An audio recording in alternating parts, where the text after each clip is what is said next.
Good morning, I'm J. Lenora Bressler, and welcome to the January 7th, 2018 edition of the Bible Delight in the Details. Yesterday in my adult Sunday school class, I was teaching in Acts chapter 16, and I started out by asking them to break into pairs and talk to someone that they didn't really know as well, perhaps, as somebody else. So they got up, moved around the room, and I asked them to talk for a moment, honestly, about how they feel and how they act when their plans seem to be thwarted, and also when they feel that they have been unjustly treated, unfairly treated. And I told them to think about it in different contexts as well, if the context makes a difference about how you feel and, more importantly, how you act. So, for example, if you felt that you were being untreated unfairly at work, you might handle that situation differently than if you felt you were unfairly treated within the family or a closer social circle. After that, we looked at Acts 16 because it's a very interesting story. It has to do with Timothy and Paul and Silas on the first missionary journey of Paul.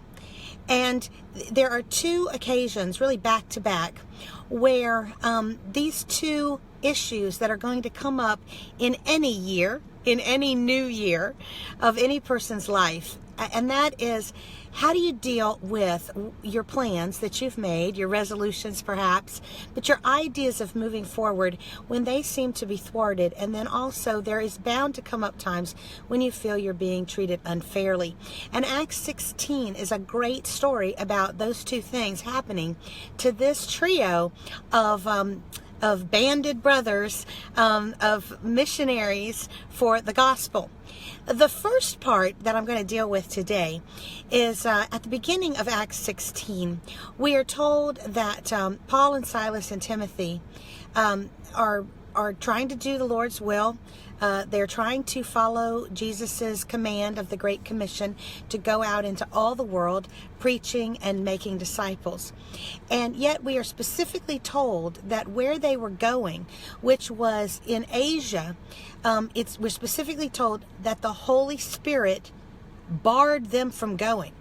And then in the very next verse, we're told that, then they said, we'll go somewhere else. And the Spirit of Jesus stopped that.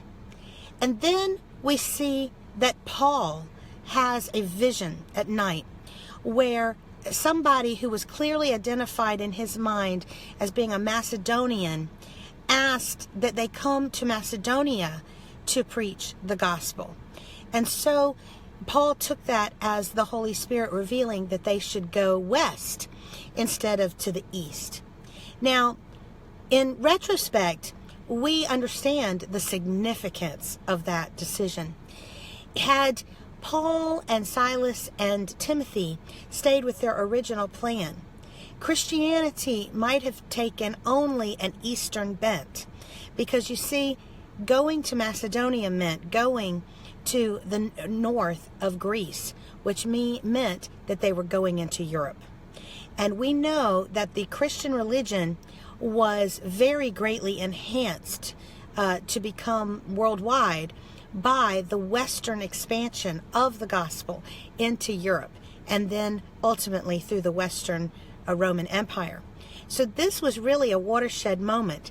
It didn't seem that way, I'm sure, at the time, but that's because we're finite beings, and so were Paul and Silas and Timothy, well-meaning, trying to do what God had told them to do. But God had a much, much bigger plan, a centuries and even millennially older plan than theirs. And so what appeared to them to be right was not as good as the best plan, which God would reveal. Now, it's very interesting that the Acts 16 tells us that immediately when Paul got this vision, got this word from the Lord, immediately they set out to Macedonia. And my question to you and myself is this: how do we respond when our plans, especially those plans where we were thinking we were doing God's will, where we had asked Him, where we continued to ask Him, where it seemed consistent with what we understood that we had been told to do previously? How do we react when there are obstacles? And what about when we think God Himself is behind those obstacles? How do we react? Do we stubbornly refuse to change? Do we get angry and say, well, the heck with this? Do we turn on people? How do you respond? Do you feel misused, badly used by the Lord? I would suggest that we take a hint from how Paul dealt with this. Here he was putting his life, his reputation, his wealth, his position. He literally gave everything for the cause of Christ. And here he was trying to do God's will and felt like God was thwarting him. And yet we know that He wasn't thwarting him at all. He was actually putting him in a position that ultimately would allow his reach and his influence to create influences and impacts that we are still feeling to this very day. As a matter of fact, some make the argument that were it not for this decision to go into Europe at this very important time in the missionary journeys, people like you and me, most of us living in the United States right now, we might not be Christians today. So it was a big decision. And God did not allow Paul to go his original route because he had something much better in mind. Hold your plans in a very light hand, for God may say the GPS needs to take a detour. I'm J. Lenora Bressler. Visit me tomorrow on the next edition of The Bible, Delight in the Details. Hope you're having a great start to a new year.